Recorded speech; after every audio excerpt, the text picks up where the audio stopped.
Welcome to Sagar's Reveries. I'm Sushma Sagar.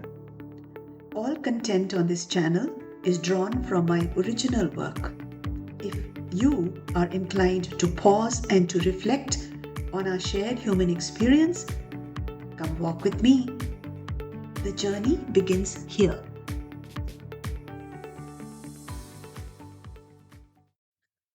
God loves a compassionate heart.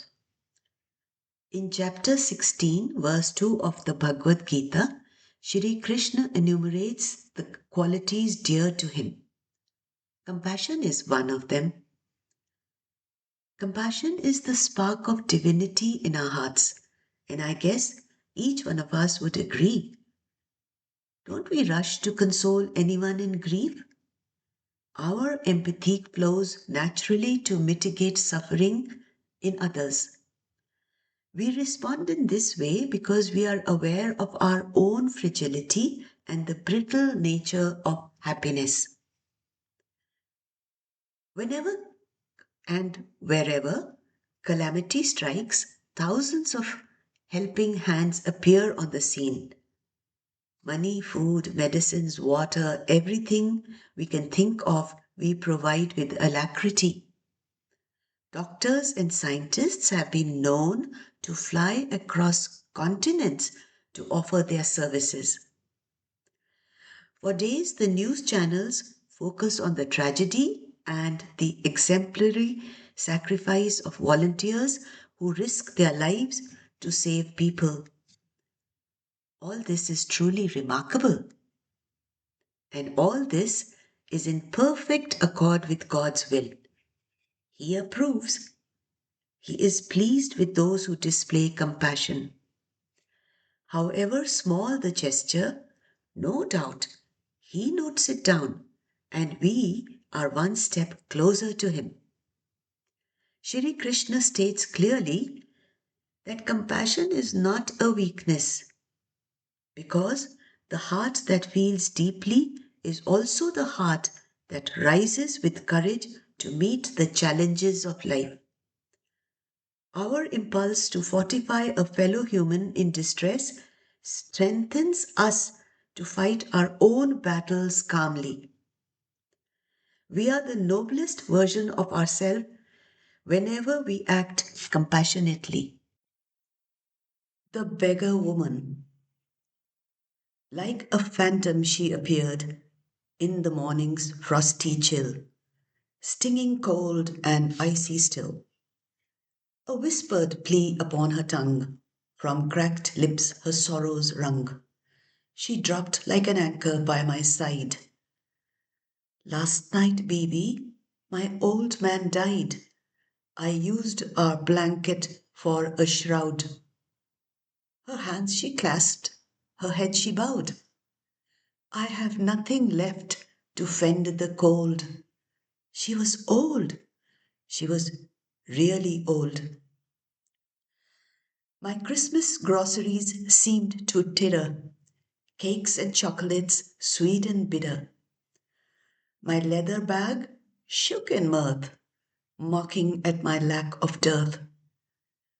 I parted with a contrite shawl, an empty gesture, that was all. Shame, shame upon my ancient land, shame that we do not understand.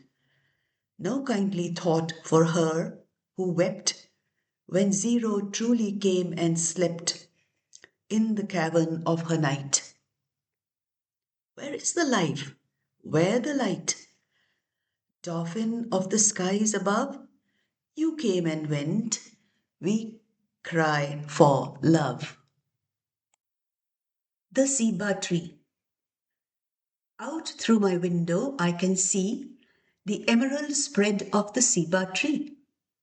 I've often watched in expectancy its cyclical green and nudity. When with a blush the blossoms spring, the stately boughs are a festive red. Though soon those flowers would be shed, the hardened plods swell up and splay. Its wispy seeds burst out to spread, all a tiptoe they'll sachet.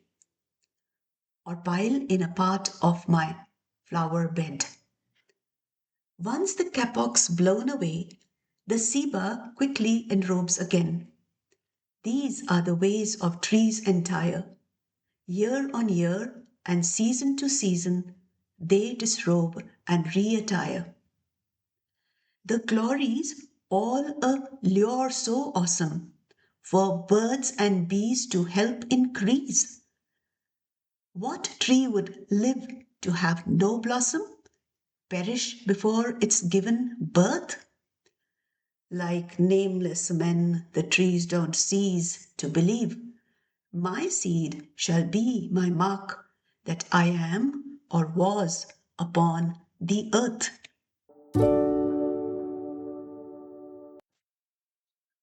We need compassion.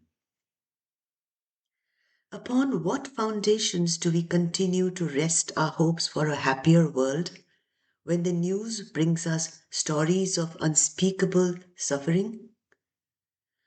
We hear of underage children who are abducted and vanish without a trace.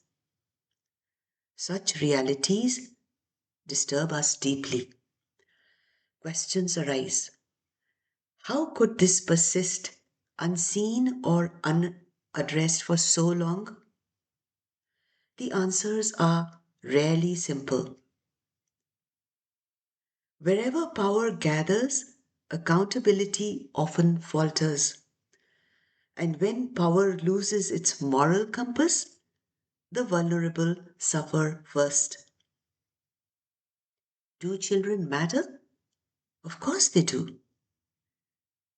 Yet our response as a society feels strangely muted, as though we are stunned into stillness. How did we drift into this condition? Gradually, almost imperceptibly, we have moved toward a culture of relentless consumption. In some quarters, the pursuit of pleasure has hardened into indifference.